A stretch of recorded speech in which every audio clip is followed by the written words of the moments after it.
is just flying by, and the accomplishments of President Trump's second term just keeps rolling in. It's hard to believe he has been in office for less than 6 weeks.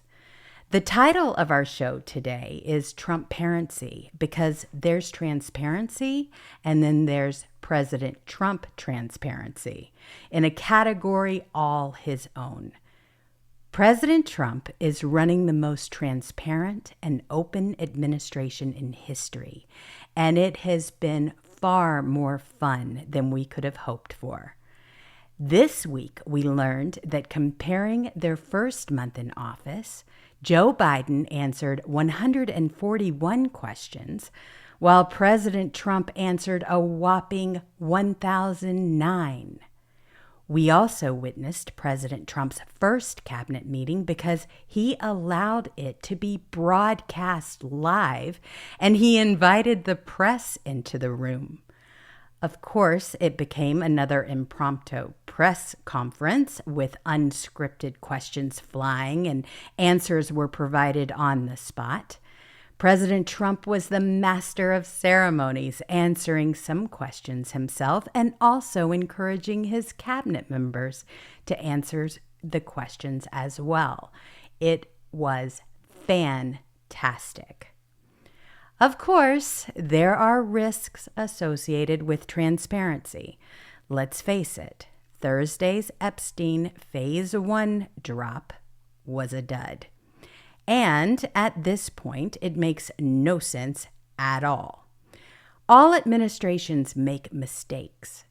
I'll take a transparent administration which makes occasional mistakes over one which hides everything it's doing and lies constantly. But there is also refreshing honesty in President Trump's transparency. We saw President Trump and Vice President Vance destroy Ukraine's greedy little dictator on live television when he tried to negotiate for more war. American leadership was on full display, as it should be, and the goal was clearly peace. We are still light years ahead of the fake Biden press events. That was ridiculous. Where a strictly limited number of questions and answers were pre-scripted on index cards, along with pictures of the reporter he should call on, and he still screwed it up.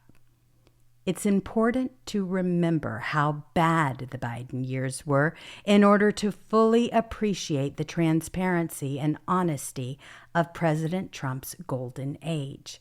Every day, it gets better and better.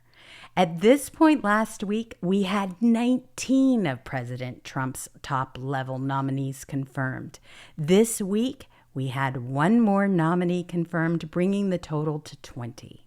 The nominee newly confirmed by the U.S. Senate this week was U.S. Trade Representative Jamieson Greer. President Trump is now 20-0 in getting his nominees confirmed.